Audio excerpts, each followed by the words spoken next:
Hi friends, this is Shivaram Yadav and welcome to Nuzvid cinema talkies.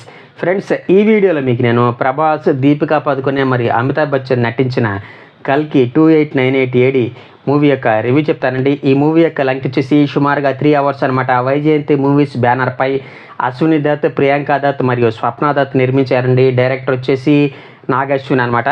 ఇక ఈ సినిమాలో ప్రభాస్, దీపికా పదుకొనే మరియు అమితాబ్ బచ్చన్తో పాటు మృణాల్ ఠాకూర్, రాజేంద్ర ప్రసాద్, పశుపతి, కమల్ హాసన్, దిశా పటాని, ఎస్ చటర్జీ, అన్నాబెన్, శోభన తదితరులు నటించారండి. స్పెషల్గా గెస్ట్ అపీరియన్స్లో వచ్చేసి విజయ్ దేవరకొండ మరియు దుల్కర్ సల్మాన్ నటించారనమాట. వీళ్ళే కాకుండా ఇంకా జస్ట్ అలా వచ్చి అలా మెరిసిపోయే క్యారెక్టర్లో రామ్ గోపాల్ వర్మ, మన డైరెక్టర్ రామ్ గోపాల్ వర్మ గారు, అట్లాగే జాతిరత్నాలు డైరెక్టర్ కూడా నటించారన్నమాట. ఓవరాల్గా మూవీ బాగుందంటే మాత్రం నాకైతే చాలా బాగా నచ్చిందండి. డైరెక్టర్ నాగ్ అశ్విన్ ఎంచుకున్నటువంటి ఆ సబ్జెక్ట్ మాత్రం హాలీవుడ్ లెవెల్లో ఉందన్నమాట. పిక్చరైజేషన్ కూడా అందుకు తగ్గట్టుగా ఉందన్నమాట. మూవీకి దగ్గర 600 కోట్లు ఖర్చు పెట్టారన్నారు కానివ్వండి, సినిమా చూస్తుంటే దగ్గర ఏదైనా ఒక 2000 కోట్లు ఖర్చు పెట్టారేమన్నట్టుగా ఉందన్నమాట. ఆ విజువల్స్ అంత గ్రాండ్గా ఉన్నాయన్నమాట. ఎక్కడా వల్గారిటీ లేదు కాబట్టి ఫ్యామిలీతో సహా కూర్చొని మూవీని చూడొచ్చండి. కాబట్టి డెఫినెట్గా ఈ మూవీని మంచి సౌండ్ సిస్టమ్ ఉన్నటువంటి థియేటర్లో ఎంజాయ్ చేయండి. ఖచ్చితంగా థ్రిల్కి గురవుతారు. అయితే 3Dలో ఈ మూవీని రిలీజ్ చేశారు కానివ్వండి, 3Dలో చూడాల్సిన నెసెసిటీ లేదన్నది నా అభిప్రాయం అండి. అట్లాగే మీరు 3Dలో చూసారా లేదా నార్మల్ 2Dలో చూసారా అన్నది కింద మీ ఒపీనియన్ని కామెంట్ రూపంలో తెలియచేయండి. మరి మీకు ఈ మూవీ నచ్చిందా లేదా అన్నది కూడా చెప్పాలి. హిందూ మత గ్రంథాల మీద చాలా బాగా రీసెర్చ్ చేసి వాటి నుంచి చాలా మంచి పాయింట్స్ని తీసుకున్నారండి. ఓవరాల్గా ఈ మధ్యకాలంలో ఇంత మంచి స్టాండర్డ్స్తో వచ్చినటువంటి మూవీ నేనైతే చూడలేదండి. ఫస్ట్ హాఫ్ మొత్తం కూడా స్టోరీ బిల్డ్ చేయడానికి మరియు క్యారెక్టర్స్ని పరిచయం చేయడానికి డైరెక్టర్ కొంచెం టైం అంతా తీసుకున్నాడండి. ఇంటర్వెల్ దగ్గర నుంచి మూవీ పైకి లేస్తుంది అనమాట. ఇక సెకండ్ హాఫ్ అయితే ర్యాంపేజ్ అని చెప్పాలి. స్టోరీ గురించి మీకు పెద్దగా చెప్పాల్సిన పని ఏం లేదనుకుంటే అండి. ఎందుకంటే ఆల్రెడీ ట్రైలర్లోను స్టోరీ రివీలింగ్ వీడియోస్ అని చెప్పేసి, ట్రైలర్ బ్రేక్ డౌన్ వీడియోస్ అని చెప్పేసి చాలా వీడియోస్ యూట్యూబ్లో బాగా వైరల్ అయినాయి. కాకపోతే సినిమా స్టార్టింగ్ మహాభారతం నుంచి మొదలు పెట్టుకుని 2898 ADకి వెళ్తాను అనమాట. అక్కడ స్టోరీ మొత్తం మొదలవుద్దండి. ఈ సినిమాకి యాక్టింగ్ పరంగా చూసుకుంటే మేజర్ హైలైట్ వచ్చేసి చాలామంది ప్రభాస్ అనుకుంటారు కానివ్వండి, ప్రభాస్ కాదండి, అశ్వత్థామ క్యారెక్టర్ పోషించినటువంటి అమితాబ్ బచ్చన్ గారండి. సినిమా భారం మొత్తం తనే మోసాడనమాట.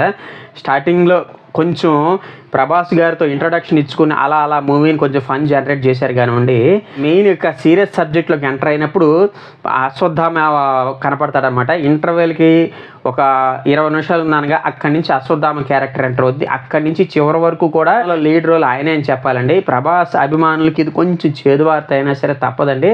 అలాగని ప్రభాస్ని తక్కువ చేసి చూపించలేదండి. స్టార్టింగ్ నుంచి కూడా తన క్యారెక్టర్ని నెగిటివ్ షేడ్స్ ఉన్నటువంటి రోల్లో చూపించారన్నమాట. ఆ క్యారెక్టర్లో కూడా తను చాలా బాగా సూట్ అయ్యాడు. మరీ ముఖ్యంగా క్లైమాక్స్లో ప్రభాస్ క్యారెక్టర్కి మంచి పే ఆఫ్ ఇస్తారనమాట. అతనికి ఇచ్చినటువంటి ఆ యొక్క ఎలివేషన్స్ కూడా నెక్స్ట్ లెవెల్లో అనేలాగా ఉంటాయి. ప్రభాస్ మరి అశ్వత్థామ ఎదురుపడ్డప్పుడు వచ్చేటటువంటి ఆ యాక్షన్ సీన్స్ మాత్రం సీట్ ఎడ్జి మీద కూర్చుని చూసేలాగా ఉంటాయి. నాకైతే చాలా బాగా నచ్చింది. మరి మీకు ఈ సినిమాలో ఏ క్యారెక్టర్ నచ్చింది అన్నది మీ ఒపీనియన్ కింద కామెంట్ రూపంలో తెలియజేయండి. ఇక మరొక ఇంపార్టెంట్ రోల్ వచ్చేసి దీపికా పదుకొనే గారిదండి. కాకపోతే ఆవిడ క్యారెక్టర్కి ఎందుకోనో సరైనటువంటి సీన్లు పడలేదేమో అనిపించింది. అఫ్కోర్స్ ఆ క్యారెక్టర్ని డైరెక్టర్ ఎందుకో కానీ సరిగ్గా డిజైన్ చేయలేదేమో అనిపించింది. ఓవరాల్గా దీపికా పదుకొనే కూడా తనకి ఇచ్చిన రోల్కి న్యాయం చేసిందండి, పర్లేదు. కాకపోతే సినిమా మొత్తం కూడా ఫస్ట్ అశ్వత్థామ, తర్వాత భైరవ చుట్టూ తిరుగుతుంది అనమాట. మూవీలో యాంటాగనిస్ట్ అయిన యాస్కిన్ క్యారెక్టర్ చేసిన కమల్ హాసన్ గారు ఉండేది చాలా తక్కువ అండి. సినిమా మొత్తం చూసుకుంటే ఆయన రోల్ సుమారుగా ఒక 10 minutes మాత్రం ఉంటుంది. స్టార్టింగ్లో కొంత, ఇంటర్వెల్ అప్పుడు, మళ్ళీ సెకండ్ హాఫ్లో కొంత మాత్రం చూపిస్తారు. మేబీ సెకండ్ పార్ట్ కోసం ఆయనకి ఇంకొంచెం ఎక్కువ సీన్లు ఉండొచ్చు. ఓవరాల్గా ఆ ఉన్న కాసేపు అయినా సరే కమల్ హాసన్ గారు మాత్రం అల్లాడిచ్చేస్తారన్నమాట. ఇక సపోర్టింగ్ రోల్స్లో రాజేంద్ర ప్రసాద్, దిశా పటాని, ఎస్ చటర్జీ, అన్నాబెన్, శోభన మరియు పశుపతి వీళ్ళందరూ కూడా ది బెస్ట్ ఇచ్చారని చెప్పాలండి. సినిమా స్టోరీని ముందుకు తీసుకెళ్తానికి ఈ సపోర్టింగ్ రోల్స్ కూడా బాగా యూజ్ అయ్యాయండి. ఆ క్యారెక్టర్స్ అన్నింటినీ కూడా నాగ్ అశ్విన్ చాలా బాగా డిజైన్ చేశాడండి.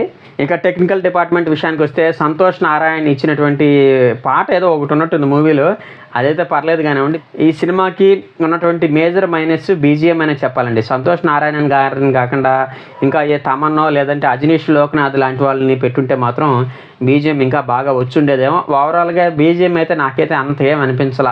ఇక డీజే స్టోజ్విక్ అందించినటువంటి సినిమాటోగ్రఫీ మాత్రం హాలీవుడ్ లెవెల్ ఉందన్నమాట. మేబీ ఈయన కూడా హాలీవుడ్ సినిమాటోగ్రాఫర్ అనుకుంటా. ఆ పేరు కూడా నాకు సరిగ్గా పలకడానికి చాలా కష్టపడాల్సి వచ్చింది. ఓవరాల్గా ఫ్యాంటాస్టిక్ అవుట్పుట్ ఇచ్చారండి. మరీ ముఖ్యంగా ఆ సినిమాటోగ్రాఫర్ యొక్క పనితనం సెకండ్ హాఫ్లో మనకి బాగా కనపడుద్ది. సినిమాలో ఉన్నటువంటి ఆ సన్నివేశాలు చూస్తుంటే నాకు డ్యూన్, స్టార్ వార్స్ మరియు మరీ ముఖ్యంగా క్లైమాక్స్ ఫైట్ చూస్తే మాత్రం అవెంజర్స్ ఎండ్ గేమ్ గుర్తొచ్చిందండి. అయితే ఆ మూవీస్ ఛాయలు కనపడకుండా నాగార్జున చాలా జాగ్రత్తలు తీసుకున్నాడు కానివ్వండి, అక్కడక్కడ మాత్రం ఈ మూవీస్ యొక్క రెఫరెన్స్ కొద్ది కనపడుతూ ఉంటుంది మనకి. ఇక కోటగిరి వెంకటేశ్వరరావు గారు అందించినటువంటి ఎడిటింగ్ చాలా బాగుంది. అయితే ఫస్ట్ హాఫ్ కొంచెం స్లోగా రన్ అయినట్టు అనిపిస్తుంది కానివ్వండి, ఆ యొక్క క్యారెక్టర్స్ ఇంట్రొడక్షన్, ఆ స్టోరీలోకి ఆడియన్స్ని తీసుకెళ్ళడానికి డైరెక్టర్ కొంచెం టైం తీసుకున్నాడు కాబట్టి కొద్దిగా స్లో వెళ్తున్నట్టు అనిపిస్తుంది కానివ్వండి, ఆ స్టోరీని అలాగే డీల్ చేయాలి. ఓవరాల్గా చూసుకుంటే నాగార్జున డైరెక్షన్ హాలీవుడ్ స్టాండర్డ్స్ కనపడుతున్నాయండి. మేబీ ముందు ఆయన హాలీవుడ్ మూవీస్ని కూడా డైరెక్ట్ చేయొచ్చేమో. ఈ మూవీకి నేను ఇచ్చే రేటింగ్ వచ్చేసి 3.5 అండి. నా ప్రజెంటేషన్ కనుక మీకు నచ్చినట్లయితే ఈ వీడియోని లైక్ చేయండి, షేర్ చేయండి. మీ ఫ్రెండ్స్ అండ్ ఫ్యామిలీ మెంబర్స్ చేత కూడా మన యూట్యూబ్ ఛానల్ని కొంచెం సబ్స్క్రైబ్ చేయించండి. థ్యాంక్ యూ అండ్ జై హింద్.